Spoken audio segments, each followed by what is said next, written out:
Hello. We were listening to a podcast. Where were we going? We were heading out to, was it Utah? Yes. That we heard that, and they were talking about not wanting to make people feel uncomfortable because they were on a diet. And I also remember, I remember Bejo was talking about this. I remember a lot of people talking about when they get sober or when they got sober, they go out to parties or they get to a bar, they would have like fake drink because they felt uncomfortable being out at a bar, being a sober. They were, even if they were used to be an alcoholic or an addict, they now feel uncomfortable being that non-drinker out at a party. Or like if somebody is on a diet and eating healthy and doing better for themselves, they feel uncomfortable taking their own food to somebody else's house. And then they went on to talk about not wanting to make anyone feel judged. So I want to start with the whole why do people feel uncomfortable? You and I are both addicts, and I'm sorry, but if I'm around a bunch of people that are drinking, not only do I feel very comfortable being the non-drinker there, but I also feel very comfortable judging other people for drinking. I feel very comfortable doing that Right. because I know how detrimental, I know what it does to your body. It's just all around something terrible. So I have no problems being sober and let everyone know that no, I'm the sober person. Yeah. Like, do you understand that? Do you know that mentality? Do you understand it? I don't understand it. It's because of their ego. Their Yeah. ego's too. They're too egotistical. What about you? Are you so? Do you feel bad going around people if you're not going to drink? Do you feel like you got to hide the fact that you're not going to drink or something? No, No, I don't feel bad about that at all. I don't either. If I know that I need to be, if I'm going to be driving, or if I don't know the environment very well, or I have something important the next day and I go out to this event or whatever, I'm not gonna put myself in that state and feel like complete shit the next day Mm-hmm. because I decided to tie one on the night before. Now I know that you're 110% sober from everything. I drink occasionally. Very rarely do I drink, but I do. And I've definitely grown enough to the point where I don't drink and drive anymore. I used to do that. You don't even if you are a drinker, you don't need to drink to have fun. That's just ridiculous. Right? Why do you need to drink for every fucking occasion? Yeah. Why do you need to drink in days that end with Y? I want to know when did it become shameful to be the sober person or to be the person that's doing better for themselves? Like if you're around a group of people that are partying and doing stupid shit, when did it become embarrassing and shameful to be the person that's like, no, I'm doing better things with my life? When did that become a thing? I have no idea. Because I have no problems telling other people, no, I'm doing better things now. If you want to stay being that low frequency person, that's on you. I'll hang out and be with people and hang out, but said I'll be very quick to tell people, no, I'm not. No, it's not me. I don't want to do that. I got plans with my life, Exactly. and it's like food too. I know, like this is a big thing too. This is a big thing in like fitness and nutrition industry or whatever. People get embarrassed to take their food to places because they don't want to insult somebody. I have no problems telling somebody, oh, you're making fried chicken for dinner. No, I brought my fucking food. I have my food. I have no problem saying that to people. And I have no problems making them feel bad. I feel bad, but letting them know they're being judged. I have no problems even making other people feel judged. And, oh no, so that was going to lead me to this point too. Say if you are around somebody and you bring your food and you go to a party and you have your food and you're not judging people, you're not a judgmental person. But why would somebody automatically starts to feel judged? Oh, well, they're probably judging me for my food. That right there is a fucking sign that maybe you shouldn't be doing what you're doing, right? It's their conscience talking to them. No, they need to be eating better, but they're choosing not to. Exactly. And so they let's project that onto somebody else. Oh, well, they're probably judging me. They probably think they're better than me. Well, they are better than you actually because Yeah. they're doing better things with their life. They're taking care of their body. So, as a matter of fact, they clearly are, and that is their conscience telling them that maybe they shouldn't be. So they're eating the fucking fried chicken and French fries and cake and fucking brownies and shit like that. And like even talking to people, they're just like say that they're eating shit all the time and like, oh, I need to do better. And then somebody says like, well, that's gonna take a lot of work. Don't eat fast food. Don't eat out all the time. Don't have let out the sugar. Mm-hmm. And then like, well, it just sounds horrible, honestly. right? If you need to do better, then why don't you? Other people say that sounds horrible, cutting that stuff out. But Yeah. they know that they need to do it. Well, that's true. Like at first, it does. First, because they're addicted to that food. It's like an alcoholic. Somebody telling an alcoholic to stop drinking. They're like, "Well, that sounds shitty. I don't want to do that. I want to keep drinking." Like it's the same thing. They're addicted to that food. But the thing is once they move away from that food, I notice it now. If I go like a long stretch where I really stick to my diet, where I'm eating just my whole food, eating my food, the stuff that I prepare, like my whole foods. I go back to eat and you notice it too. If you go back to eat something sweet, it's like super like hyper palatable. You know what I mean? It's like you eat fucking M&Ms all the time like I used to. Like they don't taste like anything, right? Yeah. And if you go like without eating M&Ms and you just eat like when you go back to eating those M&Ms, they're like almost sweet. Like they're almost like they're too much. Yeah. And the same with all the other food. And I always question people like why, like say when you talk to people and you're like, about dieting, okay, like what the foods like they should eat, foods that they should take away, and it's almost like they live to eat those foods.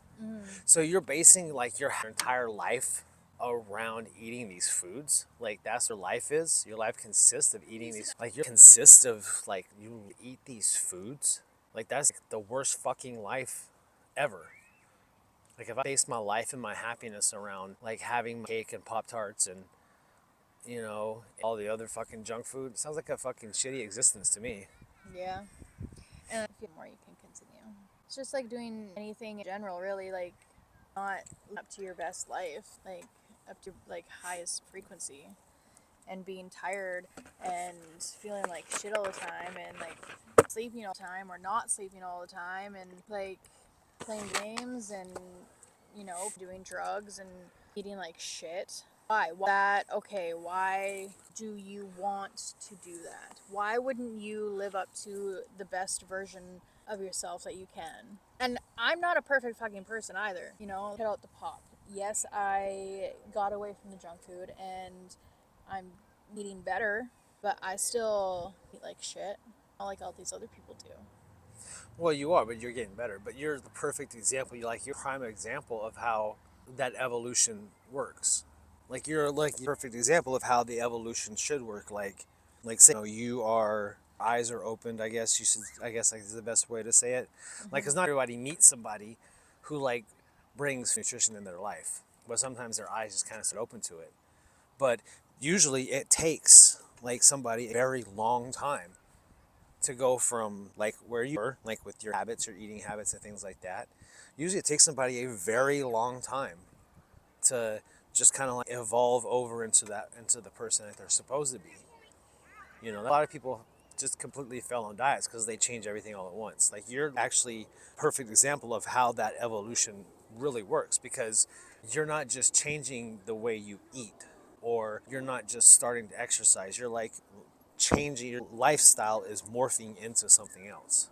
You see what I'm Yeah. saying? Like that's what fitness and nutrition is. It's a lifestyle. That's why for me, it's so easy for the most part. Like I eat food all the time. Yeah, I battle with food all the fucking time. Love fucking sweet. I love sweets. I love peanut butter and I love sweets. Yeah.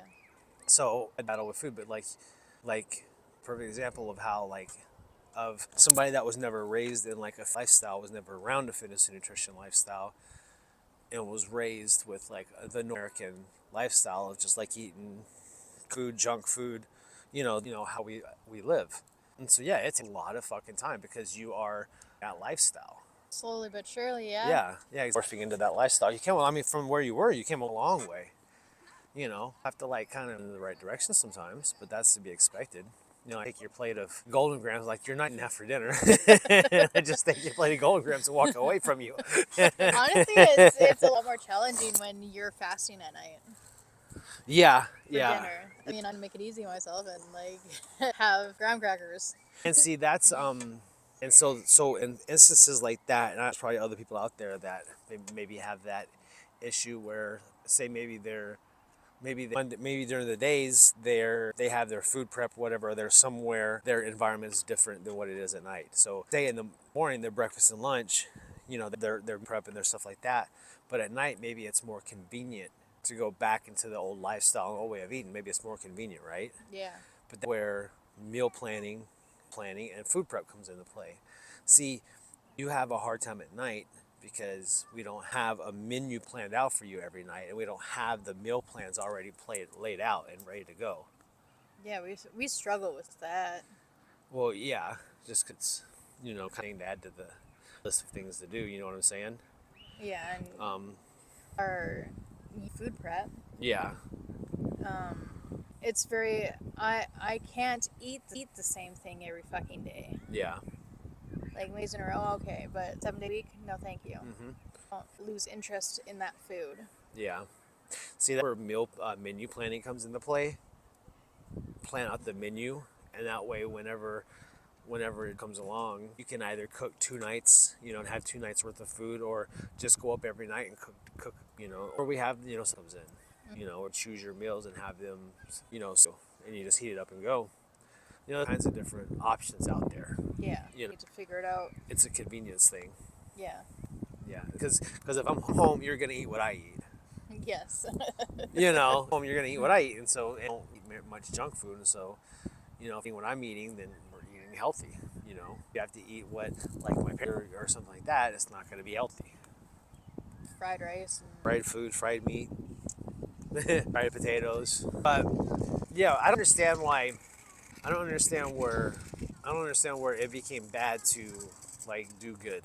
Where it became, where people are embarrassed to be doing better things with their life. Like I don't understand why, if somebody used to be like at a low level, you know, shit. Now they have goals, they have dreams, they have things they want to accomplish, and they're on their way to do it. Why, when they come around these other people doing stupid shit, they feel like they have to hide it. See, they actually should be doing just the exact opposite. They should be judging those people. They should be telling everyone, yeah, I don't drink anymore, and I feel freaking amazing. I don't drink anymore, and this is the direction my life's going. I don't eat that fucking shit food anymore, and this is how much more I get accomplished every day, and how much better I feel. Because when they don't do that, and they let their friends continue on their shitty ass path, they're just enabling that shitty behavior. They're not helping their friends do better. You see what I'm saying? Because they don't want to hurt them. Yeah. They don't want to hurt their feelings. They don't want to bring their friend up to their vibration because they don't want to hurt their feelings. They're too scared to hurt their feelings. They're too scared to be honest. Yeah. Because that make them feel bad. Yeah. That make them feel bad. So they lie to others. So people lie to their friends and let them keep operating at a low level, because if they are truthful with them, that friend's feelings might get hurt, and then that person will feel bad for hurting that person's feelings. So it's really, once again, it comes into play. It's just ego. So somebody's ego, because of their ego, they're letting their friend continue down a bad path. Yeah. It used to be like that. I mean, I'd be like that. I used to not tell people the truth. I used to be like, oh, no, it's okay to be like that, because I didn't want to be the bad guy. I didn't want to be the mean guy and like hurt their feelings. Yeah. I can be both. I try not to sugarcoat it, but sometimes I'm just too wimpy. Yeah. And whatever. Yeah. I understand that. I still have some of those problems. I was talking to a guy today about that, one of my friends today. Like one of the only like that I'll talk to, because I messaged him. I was like, and this is what I'm struggling with, dude. Do you struggle with the same thing? What are your thoughts on this? And it's kind of the same thing. I don't want somebody to look at me a particular way, so like I don't step in and do something that I should do. It's just ego that comes in. Yeah. Because I don't want them to think that like I'm just like a grimy salesperson, like, oh, you're just trying to sell me on something. There's life, and I have the answer. But if I'm trying to help them, I'm like, I don't want to sell them on something. I'll just let them, they'll come to me. That ain't gonna happen. No. Just like, yo, got the answer. It's up to you whether you want it or not. Yeah, exactly. You want to invest in yourself, then let's go. Yeah. If you don't, that's your choice. But yeah, it's all ego. 100%. Like mindset. Like, why you choose to have a shitty mindset? Like earlier I said, like how people say, oh, that just sounds horrible. Like, why do you want to have a shitty mindset and continue with your shitty fucking life when you can flip the switch? Comfort. Make discomfort your comfort. Mm-hmm. I struggle with that though. Everybody does. That's our like So if you want to break it down, right? Like if you break it down, it's like our primal instinct. So ego, like is in us. We have ego to survive. Ego is what has kept us in that survival mode ever since the dawn of human beings. Mm-hmm. Ego is what has kept us alive and able to survive. So part of ego's like mission to keep us away from perceived danger, right? And if something becomes uncomfortable to us, if something becomes uncomfortable to us and it is uncomfortable, something takes us out of our comfort zone, ego will perceive that as danger. Okay. See, ego is not just like ego is not just like what people think it is, where it's like egotist. Ego is actually like that's hardwired into us, Yeah. right? And so when we start doing things that are uncomfortable, when our alarm goes off and we want to stay in bed and sleep, like that's saying, why are we going to get out of bed? It all boils down to this primal instinct of survival, which means trying to stay comfortable.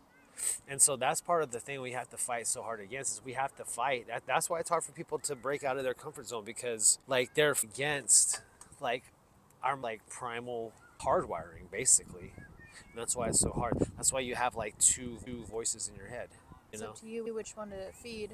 Yeah. That voice of the ego. That's the voice that's wants comfort. That's saying no, hit the snooze button, or no, go get that ice cream, or chat. That's that Mm-hmm. ego talking. And then you have the voice of your conscience, and that's that voice of like your true authentic self. That's why we don't. That's why when you listen to ego and you align with ego, that's why you have depression. That's why you have anxiety. That's why you have all these like neurosis, because neurosis is just the side effect of pain avoidance, of comfort seeking.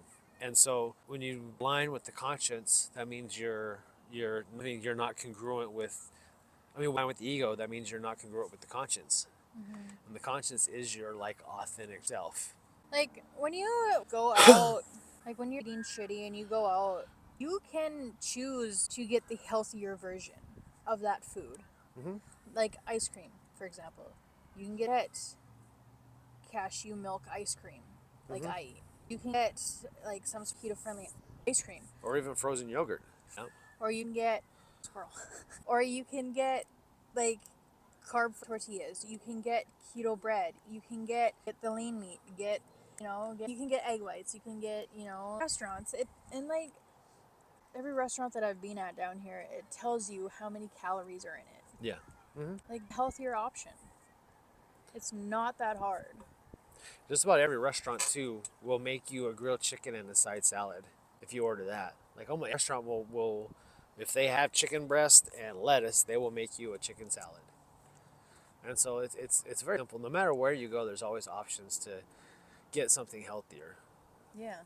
It's not rocket appliances. No. And also there's like you can even time certain meals to have at certain times to where like that sandwich, right? I had it right after a workout. Well, that now becomes a tool. That bread, those carbs now become a tool to replenish my glycogen stores. We're very depleted because I didn't do a very highly glycolytic workout, but you know, use food as a tool. If you want to have a junk food meal, have a hard workout, deplete your glycogen, and then when you go and eat that meal, you won't store it as fat because you'll need all of those new carbs now. Right. You know, Mm-hmm. if you don't know nutrition, get a fucking coach, invest in yourself. Yeah. Yes, that knows fucking nutrition that can coach you on when to eat and what to eat and when to fucking eat it. He's running a 21-day challenge. Fucking right.